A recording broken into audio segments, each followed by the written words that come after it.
Boa noite a todos aqueles que nos acompanham, seja através do blog Edmar Lira, seja através da Rádio Folha, a Folha de Pernambuco, portal Folha de Pernambuco, além de todos os parceiros que estão nesse projeto, um projeto diferenciado, um projeto que vai ser histórico para Pernambuco, com a entrevista com o ex-presidente da República, Luiz Inácio Lula da Silva.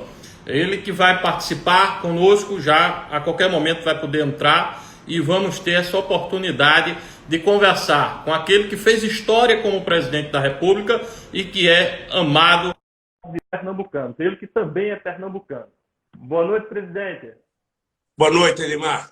É um prazer imenso estar falando com você e com os ouvintes da Rádio Folha de Pernambuco.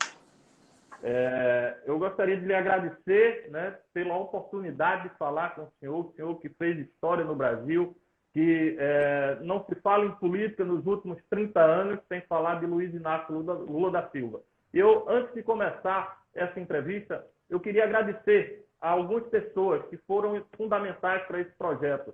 A Rádio Folha e o presidente do Grupo EQM, o Eduardo Queiroz Monteiro, seu amigo, né, que eu tenho também uma grande relação com ele, a Rede Agreste de Rádios, do Alberto Xavier, a Agência PE de Rádios, do Adriano Roberto, Cristiano Bassan, TV Vitória e Atual FM, demais 7 transmissores em todo o estado de Pernambuco. Eu falo hoje para mais de 40 emissoras aqui em nosso estado de Pernambuco. Além disso, queria agradecer ao Luiz Camilo, que teve um papel fundamental para que a gente estivesse fazendo essa entrevista, e toda a sua equipe que nos deu essa oportunidade de falar com o povo de Pernambuco. Então, queria que o senhor, para começar, lhe perguntar como é que tem sido o seu dia a dia nesse momento de pandemia, nessa Covid-19. Está trabalhando muito, está meditando muito, malhando muito, como o senhor sempre gosta. Eu tenho um vídeo, né, que faz aí, participa nas redes sociais, que aparece nas redes sociais, estou malhando, sempre forte, firme para a luta, não é isso?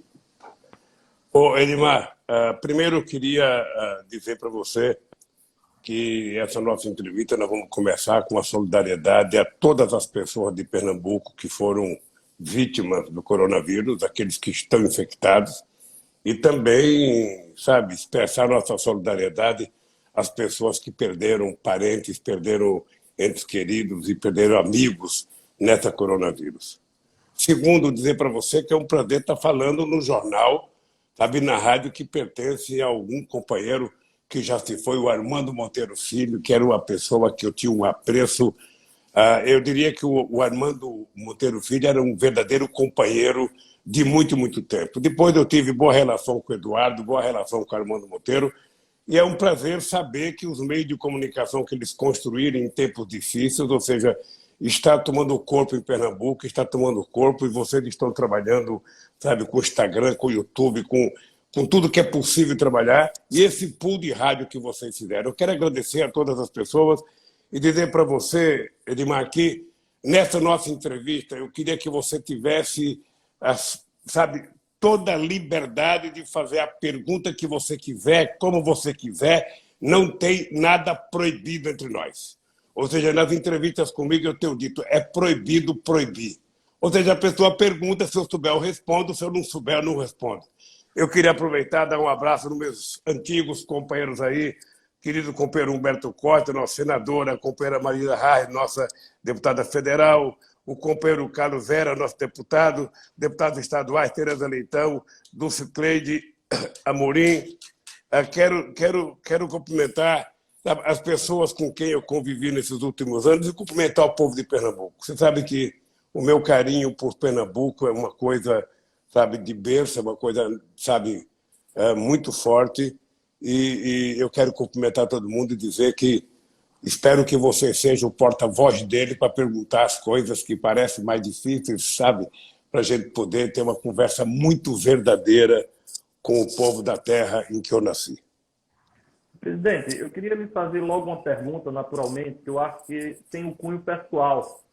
Naturalmente, o senhor tem um caráter emotivo muito grande, sempre demonstrou essa sua emotividade. E eu queria saber, presidente, qual a importância de uma pessoa que esteve ao seu lado por muitos anos, que foi a Marisa Letícia, mas não só na política, mas também na questão pessoal. Qual a importância dela como mãe, como esposa, como avó que lhe acompanhou tantos anos na sua vida?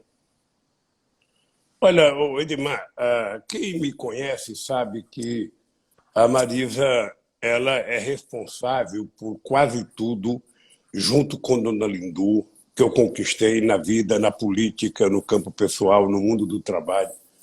Porque a Marisa foi companheira de 44 anos. E a minha mãe foi companheira de sempre. Ou seja, então eu tenho nessas duas mulheres uma referência muito grande do sucesso que eu tive na política. Porque eu digo sempre que se não houvesse muita gente me ajudando, se não houvesse a mão de Deus, era muito difícil você imaginar que um filho de Caetés, ou filho de Garanhuns na época, saindo de Pau de Arara, andando 12, 13 dias num caminhão, chegar a São Paulo e sobreviver como eu sobrevivi, só posso ser resultado da mão de Deus e da mão da minha mãe e da Dona Marisa. Eu devo muito a elas, sabe, pelo que eu fiz, pelo que eu ainda pretendo fazer, porque foram pessoas muito importantes na minha vida. Pessoas que realmente, sabe, significaram muito, muito, muito, muito. Ou seja, como mulher, como companheira de partido, como companheira que fazia a camisa do PT, que fazia a estrela do PT, sabe, que cuidava dos meus filhos para que eu pudesse viajar ao Brasil e construir o PT, construir a CUT, sabe, fazer campanha em 82 e 86. Eu fiz campanha tantas vezes que eu até esqueço. Eu devo tudo isso a elas. Sabe? É muito triste você saber que uma companheira que esteve junto com você durante a vida, durante o período mais difícil, sabe, tenha sido vítima da canalice de uma parte do Ministério Público, sabe, da Lava Jato. Mas isso é uma outra história que, quando você perguntar, nós vamos responder. Presidente, o senhor teve essa questão da prisão, né? O senhor passou por um momento muito difícil da sua vida. O senhor era candidato à presidência da República, líder de todas as pesquisas, era o nome forte para enfrentar o PSDB à época e também o Jair Bolsonaro, que não era o que é hoje, o que foi nas eleições antes do senhor sair do páreo, né? Então, eu queria lhe perguntar, como é que foi esse momento que o senhor ficou lá na prisão, como foi o seu dia a dia lá, nesse momento tão difícil da sua vida?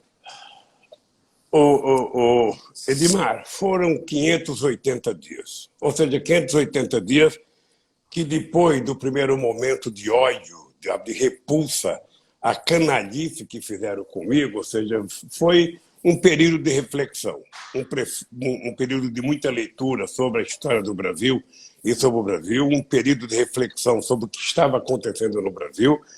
E o que é mais triste, Edmar, é que começou a acontecer tudo aquilo que estava previsto na minha defesa. Se você pegar todos os processos meus e pegar toda a minha defesa, tudo o que está acontecendo hoje, o desmascaramento do Moro, o desmascaramento do Dallagnol e da Força Tarefa, o desmascaramento de alguns inquéritos feitos pela Polícia Federal, algumas delações mentirosas que a gente já dizia que era mentirosa na época, ou seja, estão agora se tornando verdade. Eu tenho muita paciência e eu quero ver essas pessoas serem vistas pela sociedade como verdadeiros quadrilheiros, porque se tem alguém que montou uma quadrilha nesse país foi o Dallagnol. Uma quadrilha para pegar dinheiro da Petrobras, uma quadrilha para destruir a empresa da engenharia civil brasileira, para destruir a indústria de óleo e gás desse país, para destruir 1.400.000 empregos, para destruir a indústria, sabe, naval desse país. Você sabe que a indústria naval brasileira saiu no meu governo de 3.000 trabalhadores e já estava com 86.000 trabalhadores. Portanto, eu penso que essa gente contribuiu para um pouco destruir. Eu fui refletindo sobre isso e tomei a decisão de não ficar com raiva. Tomei a decisão de que, se eu ficar com raiva, quem será o vencedor serão eles, porque me fizeram perder uma noite de sono. Eu não quero perder uma noite de sono.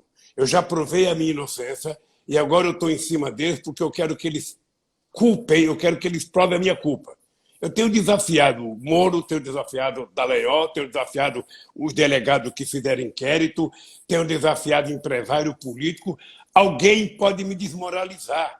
É só alguém mostrar uma prova daquilo que eles falaram que eu estou desmoralizado. Portanto, eu estou desafiando eles. Mostre uma prova. Não pode um juiz subordinado à imprensa, porque o Moro só funcionou porque todas as mentiras que ele contava eram transformadas em verdade pelos meios de comunicação e, sobretudo, pela Rede Globo de televisão. Essa semana mesmo, Dallagnol andou em todo o meio de comunicação para tentar se precaver, para tentar conseguir, sabe, uma não punição no Conselho Nacional do Ministério Público, e eu que estou com um processo contra o Dallagnol no Conselho Nacional do Ministério Público, só para você saber, Edmar, já foi adiado 41 vezes o julgamento. Ontem foi adiado pela 42ª vez um pedido que eu peço para anular a decisão dele. Ou seja, já faz 41 vezes durante 4 anos que entra na pauta e sai da pauta, que entra na pauta e sai da pauta, que entra na pauta e sai da pauta.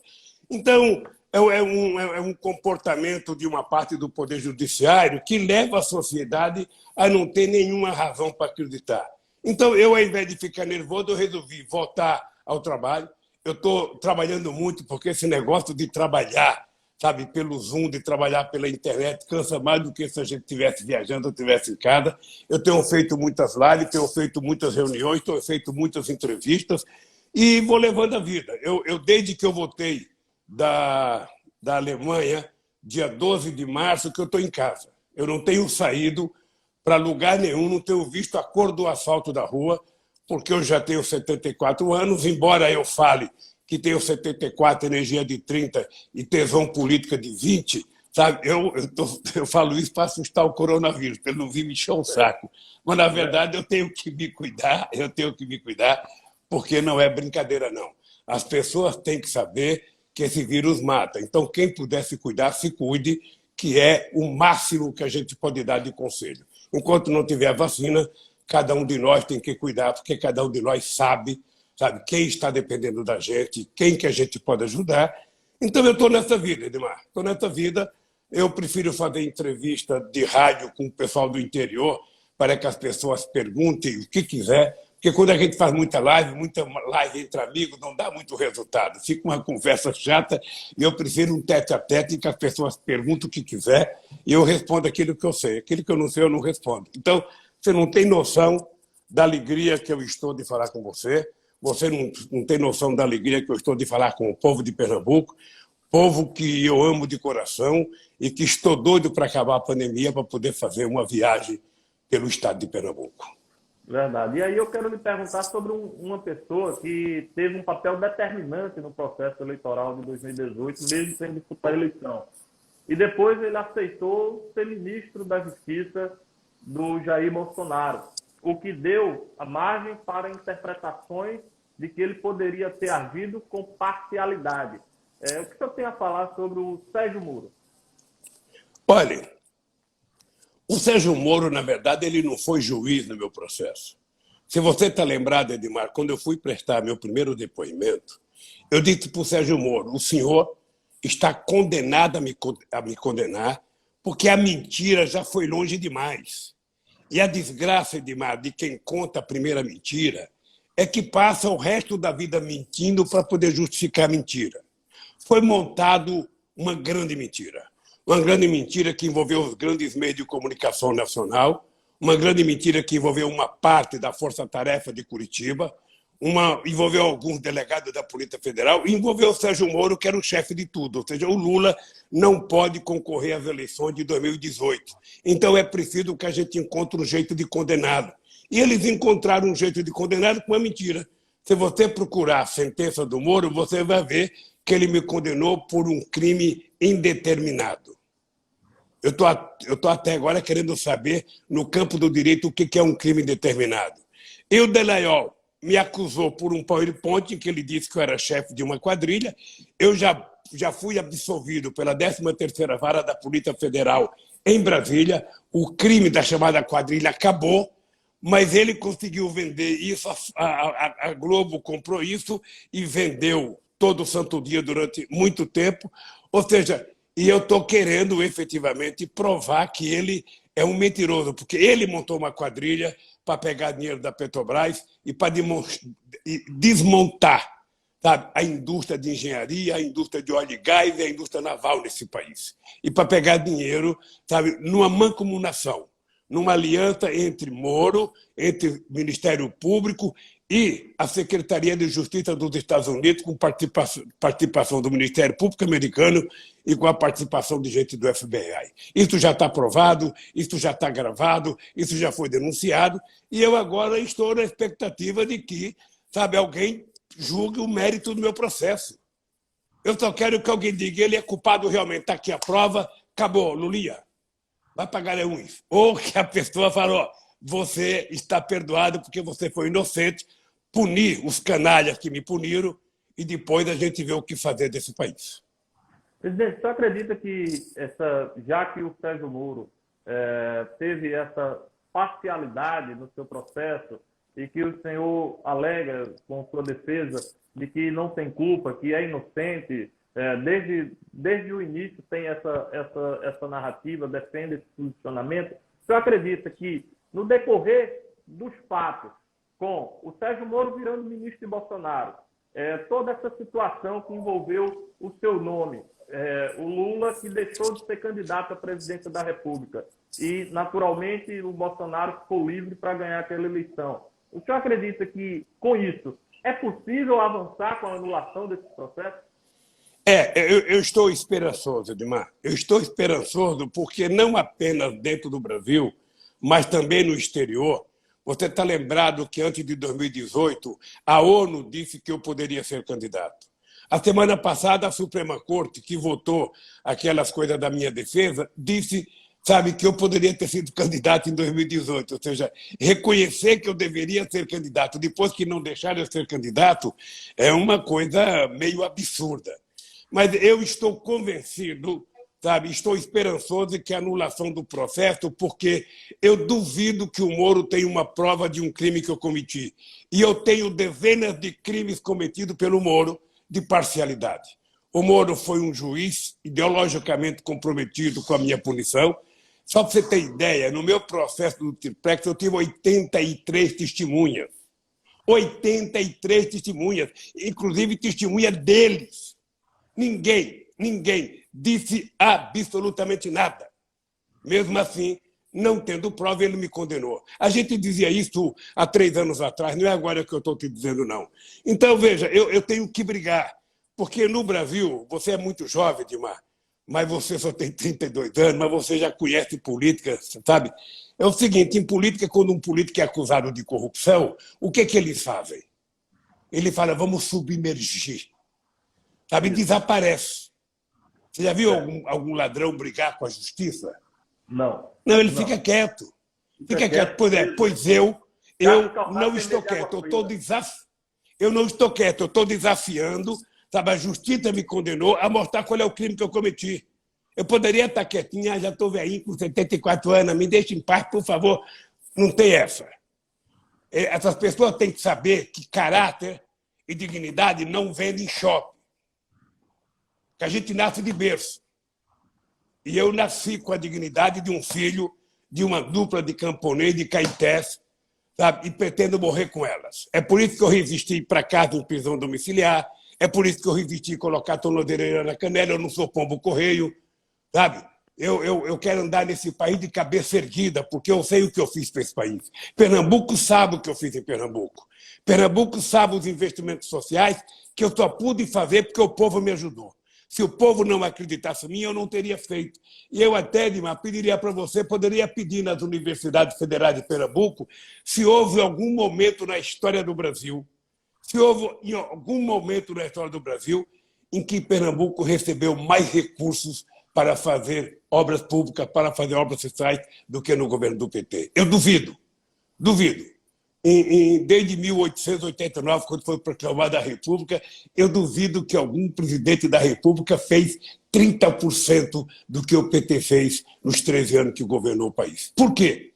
Porque eu entendi, Edmar, que era preciso recuperar o Nordeste. O Nordeste não poderia continuar aparecendo nos jornais como o campeão de mortalidade infantil, o campeão de pobreza, o campeão de analfabetismo, o campeão de falta de doutores e mestres nas universidades. Ou seja, era preciso dar um salto de qualidade no Nordeste, porque até antes do rei, do João VI chegar aqui em 1808, o Nordeste era uma área de muito desenvolvimento, era a referência econômica do Brasil no mundo. Depois do ouro, Ou seja, o Nordeste foi desaparecendo e todo o dinheiro vinha para o Sul e para o Sudeste e nada para o Nordeste. E o Nordeste se transformou numa região que parecia que era condenada por Deus. E eu nunca admiti isso. Eu nunca admiti que a seca no Nordeste matasse gente. A seca é um problema da natureza. E as pessoas que morrem de fome é um problema da falta de coragem, de compromisso dos governantes. É por isso que eu tomei a atitude de fazer a transposição do São Francisco, uma coisa que Dom Pedro tentou fazer desde 1846 e não deixaram ele fazer. Eu resolvi que era possível fazer. E se tivessem trabalhado corretamente, a gente estaria já inaugurado toda a transposição para enfrentar o problema da falta d'água para as pessoas de uma região que envolve 12 milhões de nordestinos. Então, eu queria, de coração, Edmar, fazer com que o nordestino não fosse visto como miserável, o pobre, o desgraçado. Eu queria que o nordestino fosse visto como cidadão brasileiro de primeira classe, que pudesse sorrir com todos os dentes na boca, que pudesse trabalhar, que pudesse viajar o mundo como toda outra pessoa qualquer que trabalha pode viajar. Então, eu lamento que as coisas não tenham andado do jeito que eu imaginava, lamento que agora a gente tenha acabado com a fome voltou, lamento que a pobreza está voltando outra vez, sabe? E eu acho que nós todos, você que é muito jovem, eu e todas as pessoas, nós temos que brigar para que o Nordeste não volte à estaca zero da pobreza, que o Nordeste continue sendo uma região, sabe, de desenvolvimento que possa gerar alegria e felicidade para o povo nordestino. Uma das coisas boas que aconteceu no Nordeste, mais recente, foi o Fórum dos Governadores, ou seja, os 10 governadores do Nordeste se reunindo, estabelecendo políticas comuns entre os estados. É uma coisa muito boa e eu, lamentavelmente, tenho um presidente do Brasil que não gosta do Nordeste, que não gosta dos governadores do Nordeste, ou seja, ele não gosta de quem não gosta dele. Esse é um problema sério e eu quero dar os parabéns aos governadores que criaram o consórcio e que estão tentando minimizar, sabe, os males da pandemia do coronavírus. Presidente, o senhor, quando presidente da República, o senhor criou o Bolsa Família, né? um programa que teve um aspecto econômico e social muito grande, porque contribuiu para a distribuição de renda e evitar que as pessoas ficassem na linha da pobreza. O presidente Bolsonaro manteve esse programa porque ele também não seria maluco de acabar com o Bolsa Família, né? Porque realmente seria algo fora de contexto. Mas o que é que a gente tem acompanhado? Com essa questão da pandemia, tivemos aí o auxílio emergencial que foi aprovado pelo Congresso Nacional e o governo federal está pagando. Esse auxílio emergencial fez com que, nos últimos dias, diversas pesquisas apontassem uma melhora na aprovação do presidente Jair Bolsonaro. O que se comenta no Congresso é a possibilidade do atual presidente, criar o Renda Brasil, que seria uma espécie de Bolsa Família com a marca do Bolsonaro. Como é que o senhor avalia isso? O senhor acha que ele está querendo tomar o seu legado? Não, veja, deixa eu te falar uma coisa. O Bolsa Família, ele é e foi muito importante, mas no nosso governo não era apenas o problema do Bolsa Família. O Bolsa Família ganhou visibilidade internacional porque foi a primeira experiência no mundo de um governo que conseguiu acabar com a pobreza. Mas, veja, conseguiu acabar com a fome. Mas, veja, no nosso governo, Edmar, eu vou até pedir para te mandar um material que o PT tem sobre isso, não foi o Bolsa Família, foi um conjunto de políticas públicas que nós fizemos. Veja, durante o nosso governo foram criados 22 milhões de novos empregos com carteira profissional assinada. No nosso governo, o salário mínimo aumentou 74% acima da inflação. No nosso governo, a gente criou 1.400.000 cisternas no período do PT. No nosso governo, a gente conseguiu criar o PAA para que a gente pudesse comprar os alimentos dos pequenos produtores. No nosso governo, a gente aprovou uma lei que 30% da merenda escolar deveria ser comprada dos pequenos agricultores. Ou seja, foi um conjunto de políticas públicas, do Minha Casa Minha Vida, de política, sabe, de urbanização de favela. O exemplo melhor que eu tenho na minha vida é a minha ida a Pernambuco, sabe, para acabar com a palafita. Você está lembrado? A palafita na praia, sabe, que nós conseguimos acabar, as pessoas foram ficar no hotel um tempo. O som de vez em quando está desaparecendo aqui. Mas, olha, foi um conjunto de políticas públicas que nós fizemos, um conjunto, muita políticas públicas que nós fizemos. E tudo isso gerou uma melhoria da qualidade de vida das pessoas. Lógico que eu acho que se o Bolsonaro quiser dar 300, 400, 500 é bom, mas é preciso que não seja só isso, é preciso que seja um conjunto de outras coisas. As pessoas querem trabalhar e querem trabalhar formalmente. As pessoas querem receber salário, as pessoas querem ter direito à férias, querem ter uma política de seguridade social. Ou seja, é preciso muito mais coisa para a gente tornar esse povo feliz. Obviamente, sabe que o governo quer acabar com o estigma do Bolsa Família, é uma bobagem. O que ele deveria fazer era dar os aumentos que precisa dar no Bolsa Família, aprimorar o programa e fazer com que a gente gerasse desenvolvimento econômico no país. Quanto mais desenvolvimento econômico a gente gerar, mais emprego a gente vai gerar, mais micro e pequenos empreendedores vão aparecer no Brasil inteiro e mais gente vai ganhar dinheiro e vai ser feliz. Eu espero que um dia o povo não precise de dinheiro do Estado. Mas, pelo que as coisas estão caminhando depois dessa pandemia, eu acho que nós vamos ter que tratar qual será o papel do Estado no Brasil e em outros países do mundo. Porque, se não fosse o Estado, as coisas estariam bem pior aqui no Brasil. Só para você ter uma ideia, Edmar, 63% de todos os leitos hospitalares do SUS foram construídos no governo Lula e Dilma. O Humberto Costa foi ministro, o Padilha, sabe? Mas só para você ter ideia de que, se não fôssemos nós acreditar de que era preciso construir um sistema de saúde bom, um sistema de saúde que muitas vezes foi muito criticado, porque a iniciativa privada nunca perdoou a gente ter criado o SAMU. Se não fosse a saúde pública, a gente estaria numa situação muito pior na questão da coronavírus. Verdade. Presidente, ao longo de 89 até 2018, o senhor se fez presente em todos os processos eleitorais presidenciais. O senhor disputou 89 com o Collor no segundo turno, disputou com Fernando Henrique as 2 vezes, ganhou de Serra em 2002, depois em 2006 derrotou o Geraldo Alckmin. Quando foi 2010, o povo naturalmente votou em Dilma, elegeu Dilma. Nós estávamos votando na gratidão ao governo Lula, ao que representava o lulismo naquele momento, e Dilma deu continuidade, né? Foi a sua sucessora. Em 2014, Dilma também foi eleita pela força do lulismo. E em 2018, o Fernando Haddad, mesmo o senhor não podendo ser candidato pela decisão da Justiça, por toda essa situação, o senhor ainda conseguiu transferir voto para o Fernando Haddad de forma absurda. O Haddad teve uma grande votação. O senhor esteve presente, naturalmente, o Lula, em todas as eleições presidenciais de 89 a 2018. Não esteve fora, podia não ser candidato, mas estava presente nesse processo. Então, o lulismo ele se tornou talvez mais forte do que o petismo, mais forte do que o esquerdismo, se tornou algo muito forte aqui no Brasil. E qual o futuro, presidente, do lulismo aqui no Brasil? Olha, eu sinceramente, eu tenho lido muitas coisas que o André Singe tem escrito sobre o lulismo e tenho ouvido muita matéria. Eu sinceramente, eu não acho que tenha lulismo forte. Veja, é importante que a gente veja a minha história.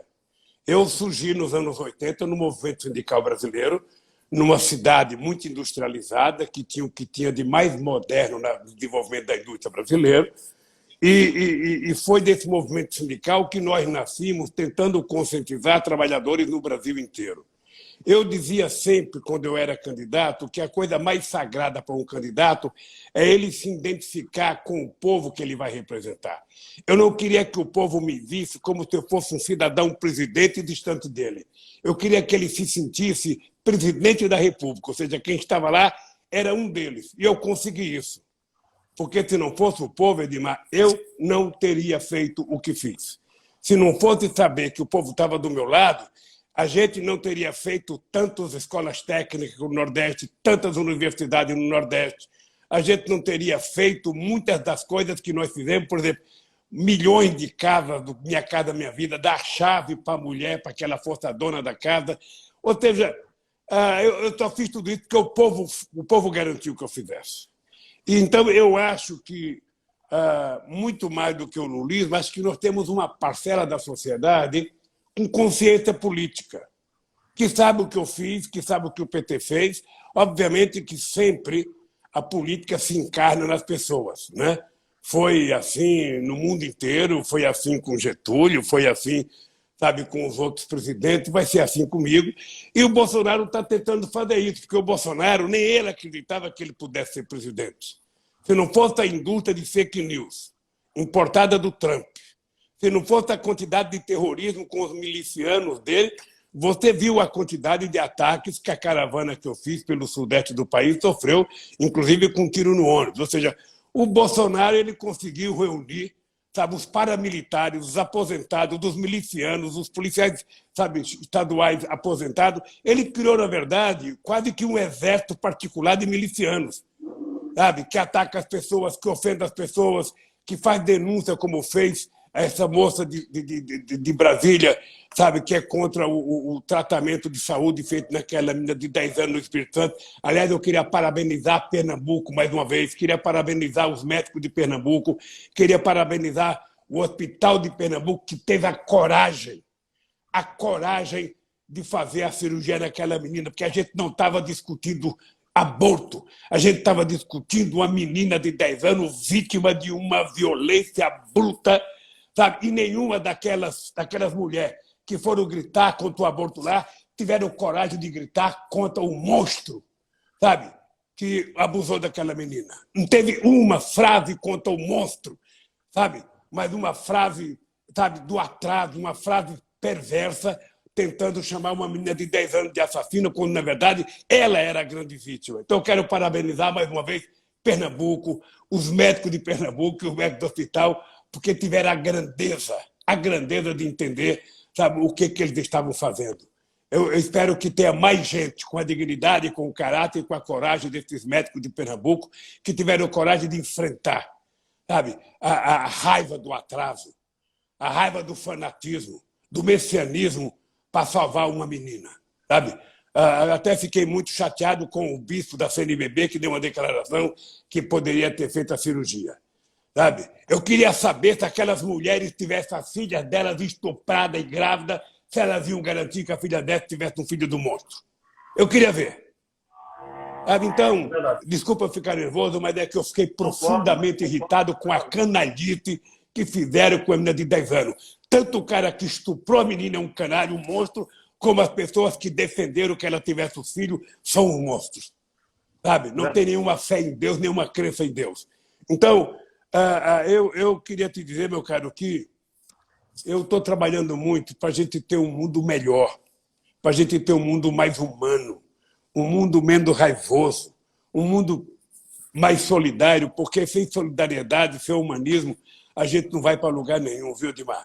É importante que a gente saiba como estender a mão para aquele que está mais frágil do que a gente. É preciso que a gente saiba como estender. Eu sou de um tempo, Edmar, em que chegava um mendigo na minha casa pedindo comida, minha mãe entrava para comer junto com os filhos dela. Hoje as pessoas chamam a polícia, sabe? E o policial já chega batendo, não pergunta nada, já vai batendo. Então, querido, eu estou nessa fase da minha vida, de tentar ser mais humanos. Não vou me transformar em algoritmo, sabe? Eu quero ser um ser humano com coração, com mente, com sentimento, para recuperar para a humanidade o humanismo, para a gente construir um mundo melhor que todos nós sonhamos. Presidente, o senhor, quando foi presidente da República, o senhor assumiu em 2003, mas Pernambuco viveu um momento muito bom entre 2003 e 2006, mas um momento melhor de Pernambuco se deu entre 2007 e 2010, um momento onde veio a refinaria, o estaleiro, a Hemobras, vários investimentos públicos e privados, que o senhor colocou Pernambuco como prioridade. E isso aconteceu no momento em que um governador, que foi seu ministro da Ciência e Tecnologia, assumiu aquele governo a partir de 2007, o Eduardo Campos. Eu queria que o senhor falasse um pouco da sua admiração, porque o senhor chegou a falar algumas vezes que tinha o Eduardo como um filho seu. Qual a sua avaliação sobre o Eduardo, o legado dele como governador, como seu ministro, para a política de maneira geral? Olha, a minha relação com o Eduardo era uma relação, eu diria, quase que de pai para filho mesmo, de dois companheiros, porque eu tratava todos os governadores com muita decência. Com muita decência. Eu duvido que tenha um governador no Brasil, de qualquer partido político, ou qualquer prefeito de qualquer cidade, de qualquer partido político, que diga que o Lula o tratou diferente por não ser do partido do Lula. Nunca perguntei de que partido era o prefeito ou o governador. Eu estava fazendo as coisas para o povo daquele estado que merecia que a gente fizesse as coisas. E a minha relação com o Eduardo é antiga, porque eu conheci o Eduardo como assessor do querido e saudoso doutor Miguel Arraes, que foi a primeira pessoa do PSB e o único brasileiro que voltou do exílio que eu fui receber, que eu fui a Pernambuco visitar ele, sabe? Pela estima, pelo carinho, sabe? Eu era moleque ainda, mas aqui em São Paulo a gente ficava vendo as notícias da volta do Arraes, da volta do Brizola, e aí eu fui tendo relação com o Eduardo Campos, fui tendo relação com ele, e criou uma grande relação até que ele foi o governador. Veja, é importante lembrar que aconteceu um fato inusitado em Pernambuco na eleição de 2006. O Humberto Costa era nosso candidato a governador, o Eduardo Campos também queria ser candidato a governador. O que eu acertei com os dois? Os dois seriam candidatos, nós subíamos no palanque junto, sabe? Falava o Humberto uma vez de primeiro, depois falava o Eduardo, depois revezava. Os militantes do PT e do PSB aplaudiam os outros, a gente dizia o seguinte: a gente vai estar junto no segundo turno, e aconteceu. O Eduardo foi para o segundo turno, o Humberto Costa foi ajudar ele, foi um exemplo de eleição muito grande. E o que aconteceu de 2007 a 2010? Ou seja, o governo, um avião, quando ele vai preparar voo, ele não pega voo cruzeiro na pista, ele levanta, é mais devagar, ele vai esquentando, daqui a pouco ele sobe, tem uma nuvem baixa, ele treme um pouco, depois ele pega voo cruzeiro e vai embora. O que acontece é que em 2007 o meu governo estava atingindo aquela fase de voo de cruzeiro, ou seja, tudo estava dando certo, e nós tínhamos planejado tudo antes. Você está lembrado que em fevereiro de 2007 eu anunciei o PAC. O PAC era um conjunto de obras públicas feitas entre o governo federal, governos estaduais e prefeituras. Então as coisas funcionavam porque eu entendia que era preciso que os estados tivessem um pouco de dinheiro e entendia que os prefeitos tivessem um pouco de dinheiro para fazer obras, porque senão o que eles faziam? Ficavam pedindo esmola ao governo federal. Então, estabelecemos um programa. Se você está lembrado, Edmar, eu criei até em cada caixa econômica, sabe, na capital, eu criei um departamento dentro da Caixa Econômica para receber prefeitos, de ajudar prefeitos a fazer projetos para ele poder conseguir dinheiro no governo federal. E eu dizia para todos os prefeitos: não venham com o discurso que não tem dinheiro. Se vocês trouxerem projeto, vai ter o dinheiro. E aí aconteceu com Pernambuco. Pernambuco trabalhava muito bem, trazia projeto daqui, a gente aprovava, e havia uma sintonia muito grande entre eu e os governadores.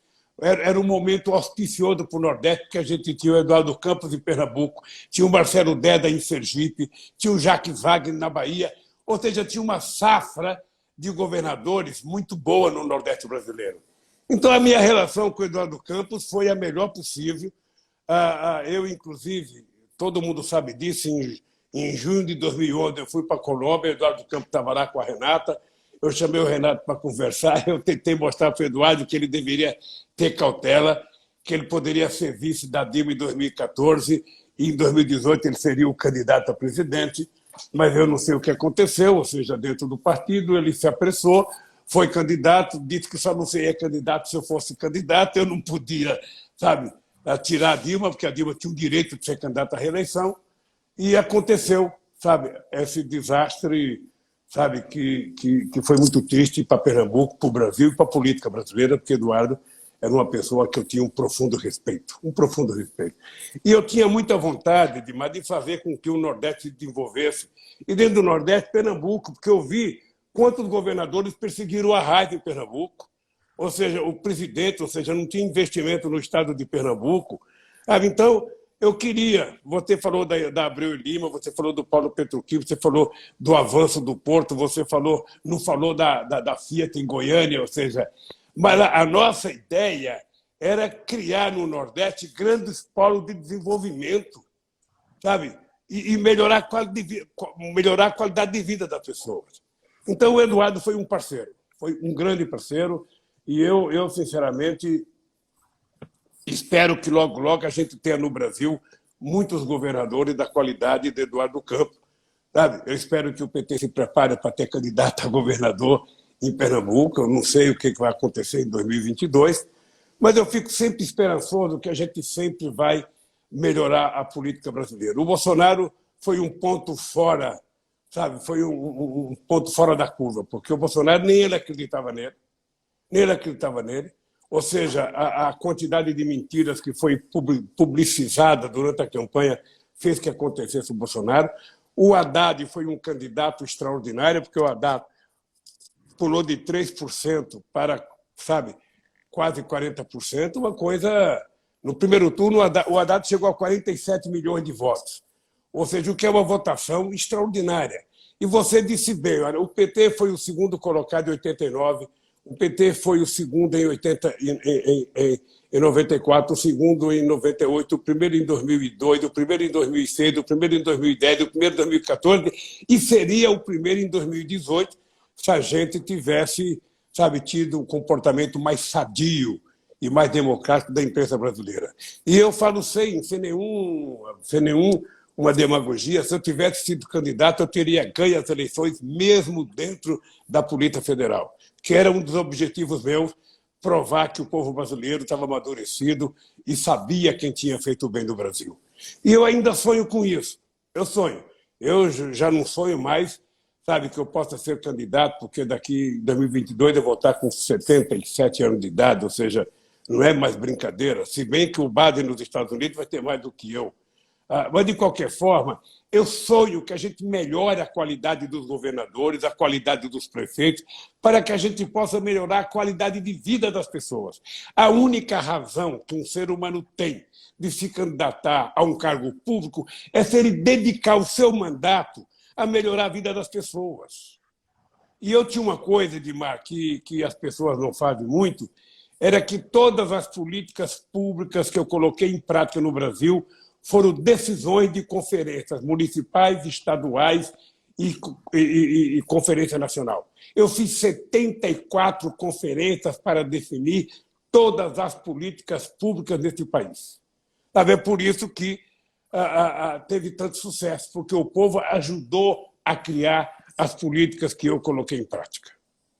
Presidente, vindo agora para a questão local, para o Recife, que é a joia da coroa de Pernambuco, porque quem é o prefeito do Recife tem um peso na equação de 2022 para quem for disputar o governo e, naturalmente, Recife tem esse peso importante.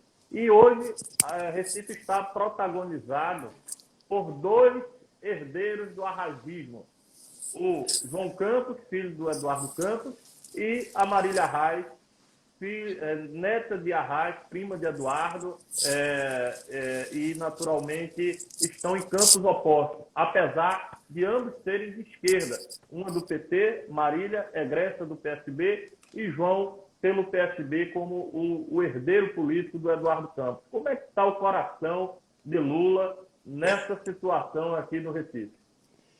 Olha, deixa eu te falar uma coisa. Eu tenho tido um comportamento com relação a Pernambuco.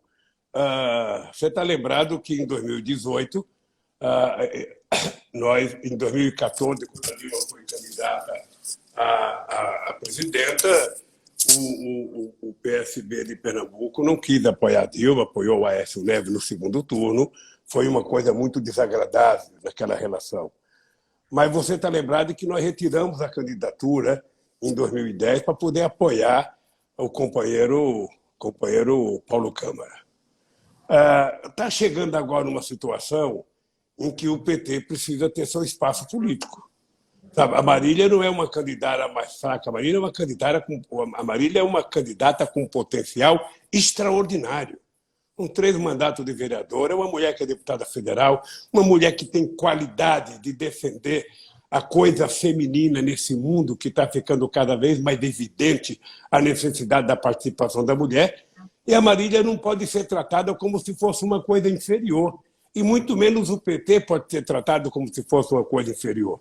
Ou seja, então o partido decidiu, a nível nacional, que era importante para o PT, inclusive pensando no projeto de 2022, ter uma candidatura a prefeita, e indicou a Marília. Ora, o PSB indicou o João Campos, ou seja, olha, que se faça disputa, tem outros candidatos, ou seja, que se faça disputa, cada um defenda o seu programa, cada um defenda as suas ideias. Quando chegar, sabe, a votação, se um de nós for para o segundo turno, o outro apoia o outro. É assim que se faz, foi assim que eu fiz a vida inteira. Sabe? Não tem que brigar, não tem que ter ódio, não tem que ter inimigo. Ou seja, o PSB já lançou candidato contra mim 2 vezes a presidente da República. E eu nunca fiquei com raiva do PSB. Você não pode tentar evitar que um partido tenha candidatura própria num cargo majoritário para defender a proposta do partido, o programa do partido. Sabe? Então, o João Santos tem direito de ser candidato, a Marília também tem direito de ser candidata. Como os outros têm direito de ser candidato. Ou seja, foi para isso que nós criamos 2 turnos nas eleições, para permitir que, no primeiro turno, todos os partidos pudessem mostrar o seu programa para o povo e disputar as eleições. Você está lembrado? Eu vou contar um caso meu. Eu, em 89, quando eu fui lançado candidato a presidente, eu achava que o PT estava fazendo bullying comigo. Por quê? Porque eu ia disputar com os monstros sagrados. O Ulisses Guimarães tinha acabado a Constituinte. Eu ia disputar com o Brizola, que tinha sido presidente durante todo o tempo do exílio. Eu ia disputar com a Aureliano Chaves, que era vice-presidente. Ia disputar com o Mário Covas, que era uma figura importante no PSDB. Ia disputar com a Fife Domingos e com o Collor. Então, teoricamente, a minha chance era nenhuma. Em junho de 2003, em junho de 89, eu pensei em desistir da campanha, porque eu tinha caído na pesquisa do Ibope de 3 para 2,75. Eu falei, eu vou desistir antes que termine a campanha, devendo ponto para o Ibope. O que eu vou fazer? Como é que paga ponto? Bem, e aí o que aconteceu? Nós estabelecemos uma estratégia e eu fui para o segundo turno. Tá? Aí o PT foi o segundo. Veja, o PT é um partido muito grande. As pessoas precisam tratar o PT com mais respeito. O PT foi o segundo em 89, 94, 98, foi o primeiro em 2002, 2006, 2014 e em 2018 não ganhamos, sabe, pela maracutaia que você soube que foi feita contra nós.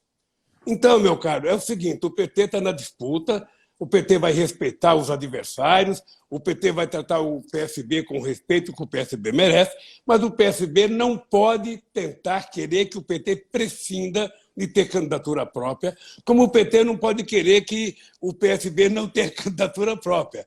Se os dois se acham no direito de ter candidatura, que saiam, que disputam, que discutem, que mostrem o seu programa, mas que se respeite enquanto partidos aliados a nível nacional e muitas vezes adversários em outros. Eu acho que vai ter uma bela campanha e eu acho que a Marília tem um potencial extraordinário para ser prefeita de Recife. E o que é que tu acha de chegar ao segundo turno, João e Marília? Porque acho que aí tem que reunir a família. Essa possibilidade. Tem que lembrar, presidente, que já teve isso em 2016. PT e PSB foram ao segundo turno na eleição de 2016. Então, mas veja, mas isso não quer dizer nada. Isso é bom para a democracia. Ora, quando 2 partidos de esquerda vão para o segundo turno, é extraordinário. Dura se vai um de esquerda e um de extrema-direita. Não, mas aí é uma evolução política, quando 2 pessoas de esquerda chegam. Eu acho extraordinário na eleição passada, o Haddad, o Boulos, os candidatos, mais gente de esquerda, eu acho extraordinário. Eu não vejo problema nisso. Eu não vejo problema nenhum, sabe? Todo mundo tem o direito de ser candidato. A Marília, ela está convencida que é a melhor candidata de Recife. Eu tenho certeza que os outros também estão convencidos disso. Então, meu caro, o que nós temos que fazer? Vão para a rua, vai ter debate, vai ter televisão, vai ter campanha, vai ter muita internet. Por favor, convença as pessoas e quem ganhar, que governe pensando no povo. É isso que eu desejo. E acho que a Marília pode ser prefeita. Mas deixa eu lhe perguntar uma coisa. O senhor, naturalmente, falou que está em casa, está evitando ir para a rua, mas pode acontecer de a gente ter Lula aqui no Recife, na campanha de Marília? Se puder ir para a rua, pode. Se Vai puder ir para a rua, você pode ficar certo que eu vou, com todo o respeito que eu tenho ao PSB, eu irei para a rua fazer campanha para Marília. Ok. Presidente, e sobre 22? O senhor falou aí que talvez não seja candidato, deixou aí que já está com uma idade um pouco avançada, mas eu acho que o senhor ainda tem muito pau, muita gasolina para queimar, né? Ainda tem muita coisa, é um animal político, que gosta de política, que respira política. Eu tenho minhas dúvidas se o senhor vai abdicar de ser candidato em 22. Mas como é que o senhor vê o futuro da esquerda para enfrentar o Bolsonaro em 22? Dá para enfrentar? Dá para ganhar eleição com Lula ou sem Lula? Olha, eu primeiro espero que o nosso companheiro Doriel, que era o presidente da FETAP, agora é deputado estadual do PT, sabe, esteja com o PT muito forte aí para a gente disputar 2022. Veja, eu não vou dizer, Odimar, que eu sou candidato. E também não vou dizer que eu não sou. Porque a política é uma coisa, sabe, que a gente não pode ter um prognóstico, não é matemática exata, sabe? Não é política exata. Você tem, sabe, que levar em conta o momento político e as circunstâncias. Tá? Eu espero que a gente tenha potencial de criar gente mais nova no PT, gente com mais desenvoltura, gente com mais capacidade.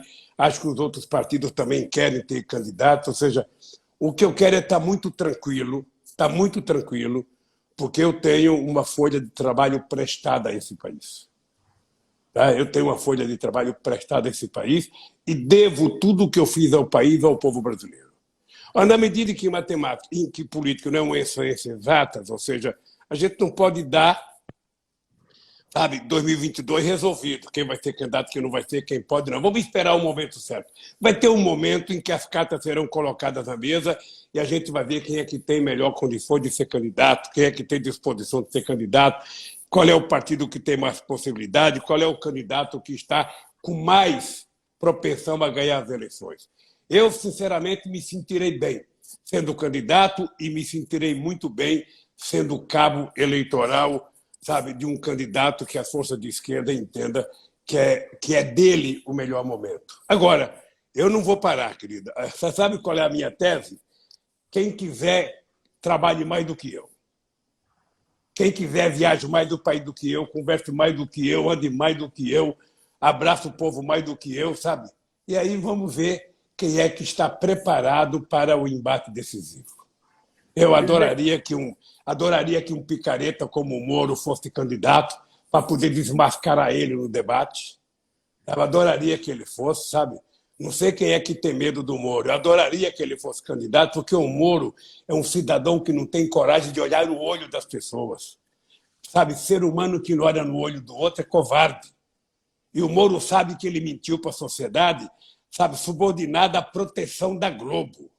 A Globo tem mais de 400 horas de Jornal Nacional contra mim e não tem nem um minuto contra o Moro. Então, eu adoraria fazer a disputa com ele participando, com o Bolsonaro, sabe, com quem mais quiser. Quanto mais gente, melhor, meu caro. Assim o povo terá mais facilidade para escolher. O senhor tem mais vontade de enfrentar Moro ou Bolsonaro em 2022? Eu acho que talvez, se os dois saíssem juntos, seria melhor bater nos dois de uma vez só. Sabe? Seria melhor derrotar os dois de uma vez só. Mas veja, mas que não seja eu, que seja um outro companheiro. Veja, eu perdi 2 eleições para o Fernando Henrique Cardoso, ele não foi em nenhum debate. Não sei se você se lembra, a campanha de 1998 não teve debate, a de 94 não teve debate. Só valia debate quando eu era candidato e estava na frente. Ou seja, o Bolsonaro foi candidato, não teve coragem de participar de nenhum debate. Quando os outros estavam debatendo, ele estava dando entrevista para o amigo dele no outro canal de televisão. Você acompanhou isso bem? Então, eu gostaria que essa gente se despisse, sabe, e fosse para um debate franco e aberto para o povo poder, sabe, escolher de uma vez por todas quem é que é melhor para governar o Brasil e para cuidar do povo. Porque a essência é que governar para os ricos, qualquer um pode governar. Fazer o que o Bolsonaro está fazendo, vendendo todo o patrimônio público brasileiro, vendendo as empresas estatais, sabe, batendo o continente para o presidente americano, sabe, desrespeitando a soberania nacional do país, que é uma coisa que a gente não pode perder nunca. Aí, enquanto ele está fazendo isso, o povo está passando necessidade. Agora, com a ajuda, sabe, do coronavírus, o povo, sabe, tá recebendo um dinheiro com muito atraso, porque você sabe que ele não queria nem 500, nem 600, ele queria 200. Sabe? Então, meu caro, é o seguinte, é preciso esse país chegar à hora da verdade. O Guedes está destruindo esse país. Sabe? O Guedes está vendendo tudo. Ele não sabe governar, então vai vendendo patrimônio público, vende refinaria. Agora mesmo venderam uma termoelétrica que custou 3,5 bilhões aos cofres públicos por 500 milhões.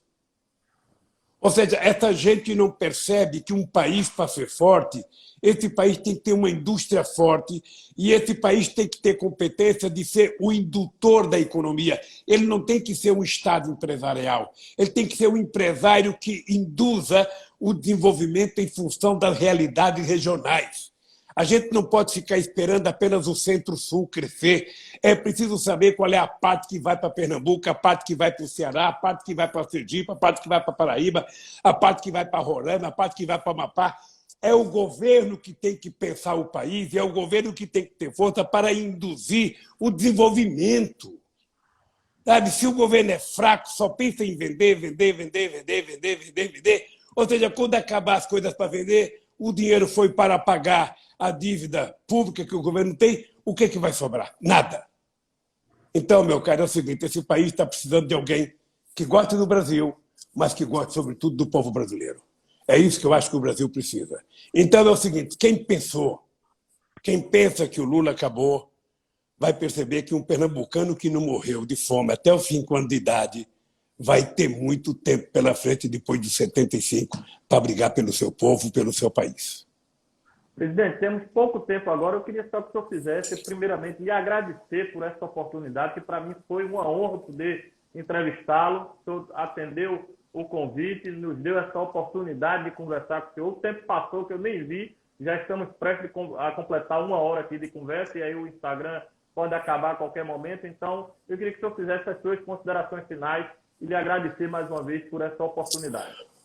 Olha, Edmar, primeiro eu quero agradecer a você, a direção toda da Rádio Folha, e agradecer ao pool de rádios e de canais que entraram com você nessa entrevista.